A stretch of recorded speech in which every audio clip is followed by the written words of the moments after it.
To open the symposium, we have with us Johann MacDougall from the Scottish Government. Hello, Johann. Are you there? Hi, Andres. Thank you. The floor is yours for the introduction.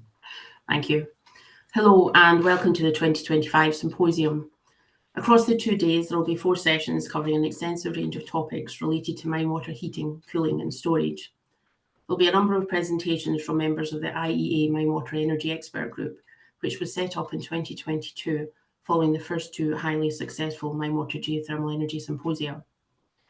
The group aims to use current UK expertise in the field of mine water thermal energy to leverage global collaborations and knowledge sharing.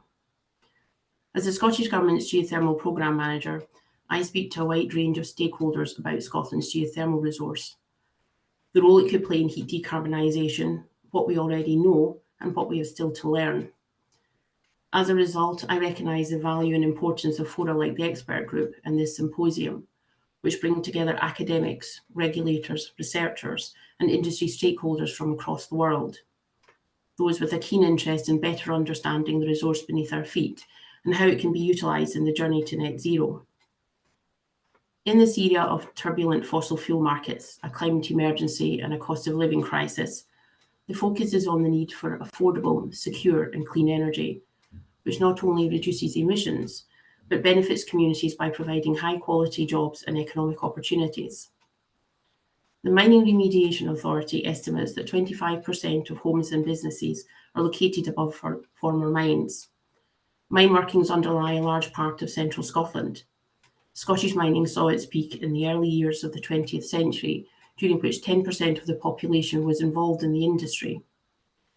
Decades later, long after coal has ceased to be the country's dominant energy source, this legacy infrastructure provides an alternative to fossil fuel heating for the communities of those towns which grew up around the collieries.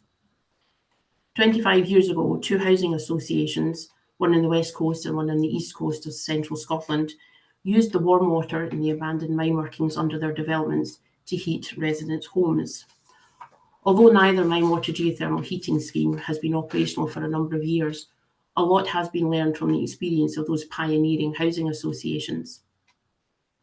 The availability of heated water in an extensive network of abandoned coal mines, coupled with a new build heat standard, which requires new buildings in Scotland to be installed with climate-friendly heating systems instead of oil and gas boilers, means that mine water geothermal could be a viable and scalable option for clean heat for some communities.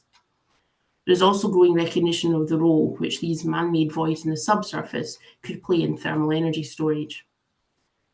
These clean heat and thermal energy storage opportunities are being explored by researchers and by the geothermal industry, working with individuals and organisations who are looking for greener heating options for their building stock. These partnerships are accessing financial support available from a range of public bodies in Scotland and in the UK, and not forgetting European funding, which is also available to UK organisations.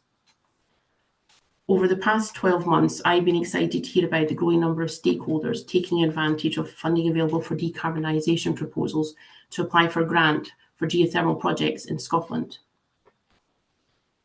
Today and tomorrow, we will hear about the latest innovative research and technology, sharing knowledge with each other, learning from each other, inspiring each other.